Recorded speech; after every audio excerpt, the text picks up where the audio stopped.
தன்னோட பாட்டி பராமரிச்சிட்டு இருந்த பூந்தோட்டத்தை இப்ப இந்த பொண்ணு பாத்துக்க வேண்டியதா இருந்துச்சு.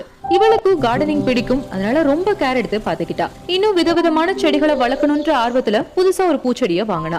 அந்த செடியை தன்னோட வீட்டுக்கு பின்புறமா இருந்த கல் சுவர் மேல வச்சு தினம் தண்ணி ஊத்தி ஸ்பெஷலா எஃபோர்ட் போட்டு கவனிச்சதால ரொம்ப வேகமா அந்த செடியும் வளர்ந்துச்சு.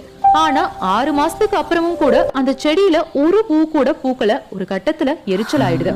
இவ்வளவு கேர் எடுத்து எஃபோர்ட் போட்டு ஒரு பூ கூட பூக்காத இந்த செடியே வேணான்ற முடிவுக்கு கூட வந்தாச்சு. அப்பதான் அவங்க பக்கத்து வீட்டுல இருந்து ஒருத்தர் கால் பண்ணி சொல்றாங்க, இந்த கல் சுவர் மேல இந்த அழகான பூக்களை பாக்குறதுக்கு நாங்க கொடுத்து வச்சிருக்கணும்னு. இந்த பொண்ணு அந்த கல் சுவற்றோட இன்னொரு பக்கத்தை பாக்குறதுக்காக ஓடுறா. அங்க அவ்வளவு அழகான பூக்கள் பூத்து இருந்துச்சு. அவ எடுத்த அத்தனை முயற்சிகளுக்கும் பலன் கிடைச்சிருந்துச்சு. ஒருவேளை நீங்க எடுக்கிற முயற்சிகளுக்கு இப்போ பலன் கிடைக்காம இல்லனா அந்த பலன் உங்க கண்ணுக்கு தெரியாம இருக்கலாம். அதுக்காக பலனே இல்லைன்னு நினைக்காதீங்க. கண்டிப்பா பலன் கிடைக்கும், நிச்சயமா பாப்பீங்க.